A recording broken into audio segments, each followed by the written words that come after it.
Y prueba, él es Agustín Lechi. ¿Cómo te va? Hola compañero, ¿cómo andan? ¿Se escucha? Bien, perfecto. Bueno, ¿cómo estás viendo la marcha de mañana y el paro del jueves? Bueno, yo creo que la movilización va a ser muy grande, como todas las que venimos protagonizando los trabajadores y trabajadoras, las que viene convocando la CGT. Me parece central que hayan eh, planteado no solamente la medida del paro general, que es sin duda muy importante y de la que lamentablemente se viene hablando poco en los medios de comunicación y también lo veo en la dirigencia política.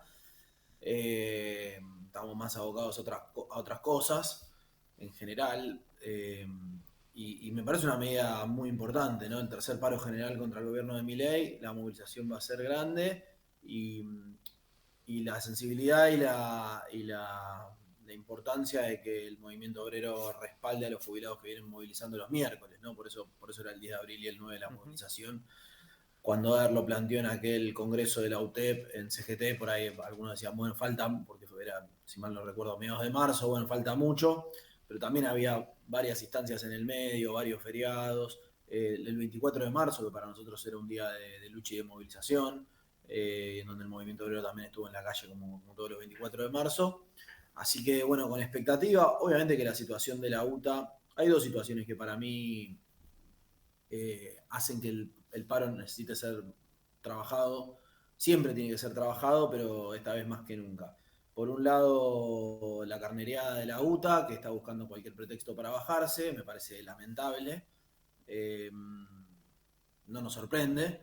Y por otro lado, que un modelo de ataque a la producción nacional y de especulación y de timba financiera, que es el modelo económico que lleva adelante el gobierno de Milei, lo que hace es que en los centros productivos haya menos trabajo. Entonces hay despidos, hay suspensiones, hay menos producción. Entonces, es decir, el paro más que nunca es un paro político y hay que defender ese carácter. Un paro de la CGT tiene ese carácter, no es un paro por una situación concreta en un sector de trabajo, por una situación particular, una paritaria, sino que tiene una connotación política en el sentido de que nosotros lo que estamos confrontando es contra el modelo económico, social y político del gobierno nacional de Milei. Y es un gobierno que ataca la producción, entonces es muy difícil parar la producción en ese contexto, porque resulta contradictorio. Nosotros lo que queremos es tener más trabajo, más lugares funcionando, más fábricas. Entonces eso también tiene toda una complejidad. Y en ese escenario me parece que es audaz y necesaria la medida. Claro, porque vos podés decir paro por el tema paritario. Te quedas corto. Acá tiene que ser el Bueno, paro por el modelo de país, ¿no? y además parar por paritaria es más sencillo en algún sentido. Hay siempre, en cualquier negociación salarial o la que sea, Ujú. habrá gremios más combativos, menos, tendrán características distintas a las patronales, algunas son más dialoguistas, algunas tienen más rentabilidad, algunos sectores. Entonces vos tenés una instancia de diálogo, tenés una instancia de organización del plan de lucha y los compañeros y compañeras en la base, aún en los sindicatos por ahí, donde hay más distancia entre la dirigencia y el lugar de trabajo, bueno, hay una pertenencia directa a ese reclamo, porque vos estás discutiendo un porcentaje para no perder tu poder adquisitivo del salario y demás. Acá obviamente que es más lejano la discusión, y para mí eso lo hace más interesante y además profundiza más la necesidad que tenemos siempre, pero de discutirlo en los lugares de trabajo. Nosotros hoy tenemos asamblea en un ratito, por ejemplo, en la televisión pública, en Canal 9, ayer tuvimos en Telefe, la semana pasada en América, en el diario Clarín, en todos los medios, con lo que cuesta, obviamente, los medios de comunicación.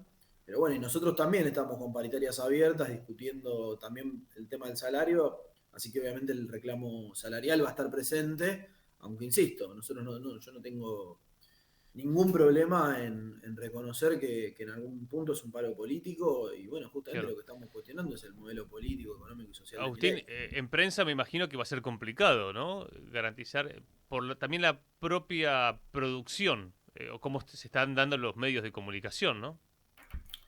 Sí, obviamente que las empresas cuentan con sus estrategias, con gente jerárquica que está más vinculada a la empresa que al colectivo de trabajadores y por ahí no necesariamente se percibe el usuario común, pero sí se va a sentir en los medios más importantes, como te decía recién, Clarín, Página 12, Crónica, bueno, Telefe, Canal 9, la televisión pública va a estar totalmente paralizada y bueno, no es una cuestión sencilla en un gobierno como este. Nosotros tenemos un congelamiento salarial desde Sí, sí, sí. julio, a los compañeros les amenazan con descontarle el día de paro, y sin embargo no va a ir a trabajar nadie. Ujú. Sabes que escribiendo el panorama sindical y charlando con varios delegados, estaba esto de, bueno, la charla por abajo, ¿no? Y después del paro, ¿qué? ¿Por qué se ve que la política, vos recién decías, la dirigencia profesional está haciendo otra cosa, ¿no? Está discutiendo las listas, está discutiendo lo electoral. ¿Qué responder ante ese planteo?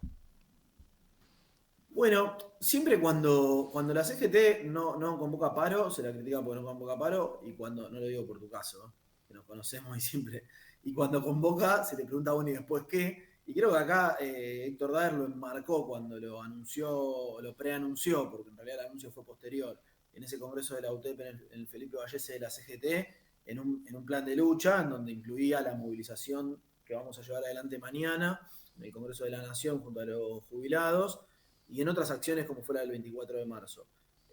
Obviamente que hay que seguir, y yo acá agrego algo. Está bien que estemos discutiendo listas, que estemos discutiendo un rumbo político, una orientación política. Ujú. A mí lo que me parece mal es no discutir el paro. El paro es central. La resistencia y la confrontación a este gobierno es central. Sin resistencia y sin confrontación, eh, la oposición política a este gobierno va a ser una oposición política totalmente disciplinada, diezmada, que no va a poder oponer un modelo alternativo y transformador, que es el que vamos a necesitar para reconstruir el país después del desastre que nos va a dejar esta gente. Nosotros tenemos que discutir, sin duda, darle continuidad a estas medidas y también discutir programa, no solamente candidaturas, nombres. Nosotros tenemos, casualmente, porque la verdad que la habíamos convocado antes por los plazos legales, estatutarios, el sábado una Asamblea General de Memoria y Balance, que además de la memoria y balance y discutir la situación salarial, estamos hoy mandándole a todos los afiliados y afiliadas un punteo de ejes programáticos para la comunicación y para el país, para discutir desde nuestro sindicato con otros sectores de la comunicación, bueno, Farco, con los que venimos discutiendo, las redes Ujú. medios digitales, el sector académico y demás. Creemos que ahí hay tres cuestiones: la resistencia y la lucha en contra del gobierno de Milei, la discusión programática y la discusión de la alternativa política, que tiene que estar respaldada por un programa que la oriente y la ordene hacia un futuro, insisto, de transformación. Ayer Kicillof adelantó las elecciones en la provincia de Buenos Aires. ¿Qué opinas al respecto de esa discusión que está habiendo en el peronismo? Bueno, yo creo que hay pocos gobernadores, 5 si no me equivoco, que han confrontado permanentemente contra el gobierno de Milei, que no han adherido al Pacto de Mayo, que no adhirieron al RIGI. Uno es Axel Kicillof, que conduce gestiona la provincia más importante del país. Nosotros creemos que hay que reconstruir un proyecto federal, nacional, y que Axel tiene las condiciones para llevarlo adelante. Por lo tanto, el desdoblamiento, además de la cuestión administrativa y burocrática, que tiene un sentido también, porque ir a votar al mismo cuarto oscuro en dos urnas distintas, sin duda iba a hacer que vote menos gente, pero me parece que esa es la razón secundaria. La razón más importante es que nosotros creemos que Axel Kicillof tiene que encabezar la construcción de ese frente federal, de transformación, que se oponga políticamente al gobierno de Milei, como todos los días lo venimos haciendo en la calle y desde lo social nosotros. Así que Ujú. en mi caso personal yo respaldo la decisión que tomó Axel, lo dije públicamente, y también creemos que hay que construir con la unidad más amplia posible, con un núcleo duro que para mí tiene que ver con los 12 años de experiencia kirchnerista. Así como en 2017 la elección de medio término nos permitió que Cristina encabece lo que después fue el Frente de Todos en 2019, o la construcción de ese Frente de Todos, que fue muy efectivo en términos electorales y fue una frustración en términos políticos. Bueno, creemos que estas elecciones de medio término, así como todos los días nos enfrentamos al gobierno nacional de Milei, nos tienen que servir para ordenar internamente y darle legitimidad y un espaldarazo a Axel Kicillof como cabeza de ese proyecto que tenemos que llevar adelante. ¿Y Cristina? ¿Cómo estás viendo? Los Mira, posicionamientos, esto de yo, Teresa García decir que va a ser, a mí la verdad que me llamaría la atención que Cristina aparezca en la tercera sección electoral nada más, después de ser 2 veces presidenta, 1 vez vicepresidenta, es decir, que vaya a ser legisladora provincial. Me cuesta, sinceramente, porque ya hubo muchos operativos clamor, el último fue 2023, que fue en la disputa de armado de listas. Me cuesta sí, pensar que nosotros, concrete su candidatura. yo la verdad nunca tuve la suerte, el placer de compartir un ámbito con ella. No sé qué vienen discutiendo los compañeros que están con ella en el Partido Justicialista a nivel nacional. Yo fui parte de ese operativo Clamor, digo, estuvimos en el verano en Avellaneda, en ese plenario que cerraron Axel y Máximo, donde planteábamos claramente que lo había armado el Cuervo Larroque, Jorge Ferraresi, en la UTN, en donde se planteaba, bueno, en contra de la proscripción para que Cristina pueda ser candidata. Después tuvimos el 25 de mayo de ese año, bajo la lluvia en Plaza de Mayo, planteándole que para nosotros tenía que ser era la mejor candidata para enfrentar la nueva situación política que se abría el año pasado, en 2023.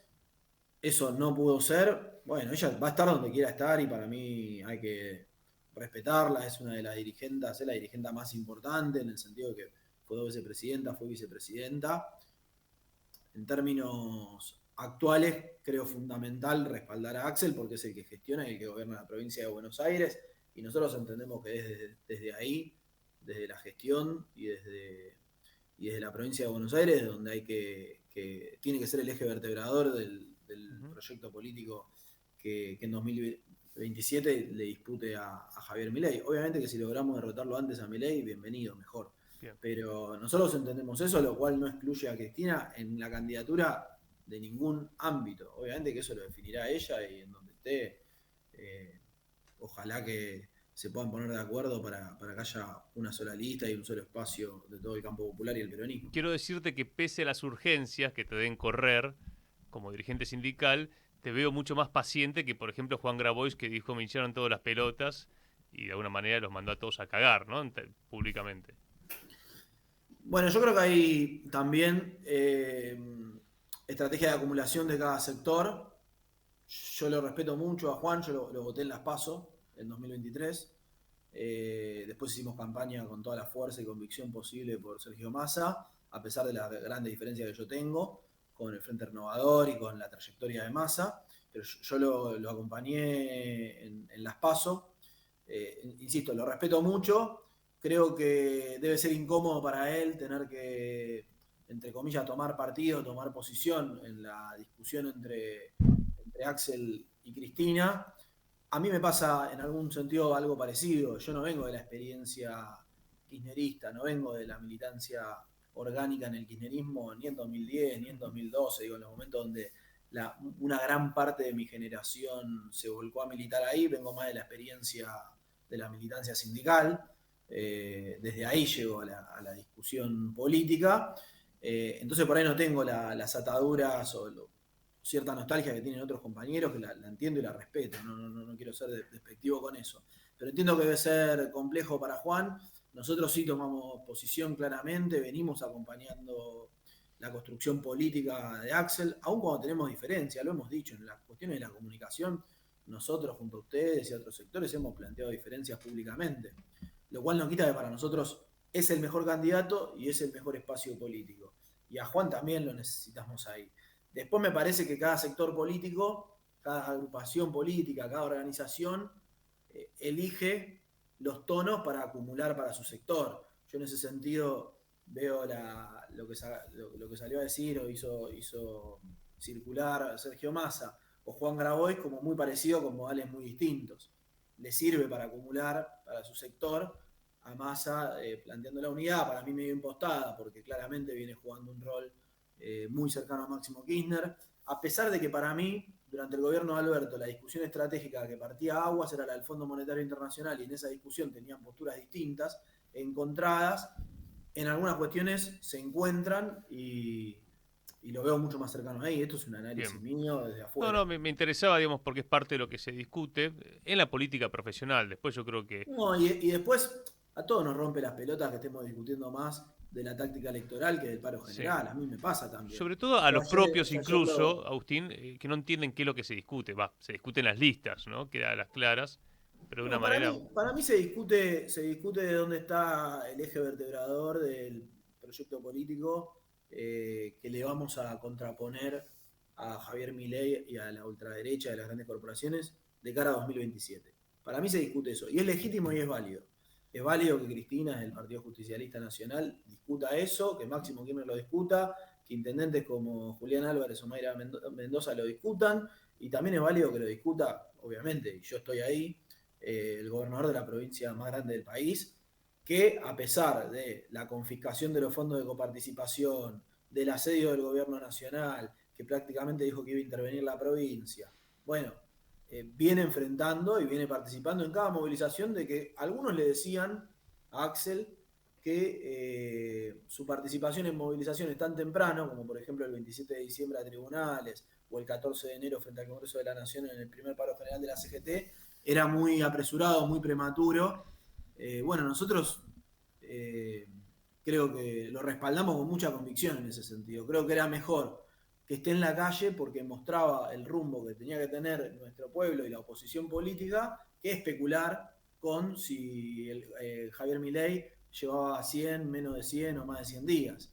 Y bueno, eso es lo que se está discutiendo hoy. Y me parece Bien. legítimo. Lo cual no quita que yo lo escucho ayer a Axel y digo, la puta madre, me hubiese gustado que diga algo del paro a 3 días de un paro general. Pero eso no quita que para mí hoy sea la figura política sin duda más importante y que yo por lo menos lo estoy respaldando y participando de ese espacio. Nos estamos pasando un poquitito, estamos charlando con Agustín Lechi. Quiero un par de consultas más. Una, si mañana va a haber documento o van a haber oradores. ¿Nos puedes informar sobre eso, sabes? Entiendo que hoy martes la CGT convocó una conferencia de prensa donde van a No, sí, ahí. eso lo sabemos, pero si nos No, puedes... es eso, hasta donde yo sé eso Sos solo. de No prensa, nos puedo. podés comentar algo, una No, no, previa, ¿no? no. Está No, bien. no, pero no No estuve sabes. participando, además de que no estamos en el consejo directivo, pero tenemos diálogo Bien. con muchos compañeros y compañeras de la CGT y nos sentimos representados. No participamos en las últimas instancias. Entiendo que no. Sí, los jubilados que se vienen movilizando todos los miércoles tuvieron una reunión con la CGT. Sí. A nosotros como Ciprema nos invitaron a la radio abierta que suelen hacer, que son un quilombo, entonces yo siempre les digo con total respeto a los compañeros que está muy bien, que nos sentimos representados en ellos, los vamos a apoyar por ser un montón de agrupaciones de jubilados y jubiladas desde el trotskismo hasta gremios de las centrales y demás. Y está bien que sean ellos los que tomen la palabra. Nosotros estamos ahí para Y la apoyarlos y última, acompañarlos. Agustín, en el macrismo se conformó la corriente federal, que ha quedado hoy atrapada o diluida en la discusión del peronismo bonaerense. El moyanismo construyó el movimiento 21F y cada espacio tenía su programa, discutía programa, hacían encuentros para discutir, ante el desguace del macrismo, qué proyecto nacional hay que construir. Después vino el Frente de Todos y ya sabemos lo que ocurrió. Hoy nos falta eso, nos faltan espacios que puedan vertebrar, porque la CGT realmente no lo hace. Es decir, convoca a la confederal para armar el paro, pero después plancha, bueno, el consejo directivo, esto lo digo yo, no espero que lo digas vos, pero objetivamente la reunión de confederales había sido planteada en julio del año pasado. Después primó el dialoguismo. Ahora, por lo que pasó con los jubilados y sobre todo la represión del 12 de marzo, se volvió a un plan de acción. Ahora, las corrientes internas de la CGT, como fue el MTA en los 90, ¿no han quedado un poco diluidas en este panorama? Sí, sí, puede ser. Yo creo que si no hay movilización y lucha, la discusión del programa es abstracta y además no tiene carne en la realidad. Y lo mismo la discusión política más general que antes hablábamos. Por eso yo digo mucho, está muy bien acompañar a Axel en la construcción de un espacio político, pero sin lucha social, eso no tiene ninguna perspectiva. Entonces, eso es lo fundamental, por eso para mí el paro es estratégico y que está acompañado por una movilización es muy Bien. importante. Después de eso, coincido 100%, falta la voz de los trabajadores en la discusión política, lo vimos en el cierre de lista en la Ciudad de Buenos Aires, por ejemplo, lo vemos todo el tiempo. Bueno, nosotros creemos que tenemos que aportar desde ese lugar en el campo de la cultura, de la comunicación, por eso te convoco también, Lucas, a vos, a los compañeros, a que vengan el sábado a la asamblea para discutir estas cosas en serio, no a libro cerrado, sino para continuar discutiendo. Sé que tienen igual un encuentro, creo que también ustedes de Farco. Voy a estar en Córdoba, pero con gusto iría. Continuar con ese debate. Nosotros tenemos que instalar ese debate para que nadie se haga el boludo cuando el día de mañana gane algún compañero del Ejecutivo Nacional. Agustín, gracias por la charla. Bueno, gracias a ustedes, un abrazo grande. Bueno, en la previa del paro, de la movilización, la charla con un joven dirigente sindical, nos pasamos un poco, pero bueno, porque no hay programa todavía los martes, y aparte porque ha llegado Mario Roberto Sadras, ¿eh? ¡Qué lujo! ¿Cómo le va? ¿Pero qué dice usted? ¿Qué lisonje?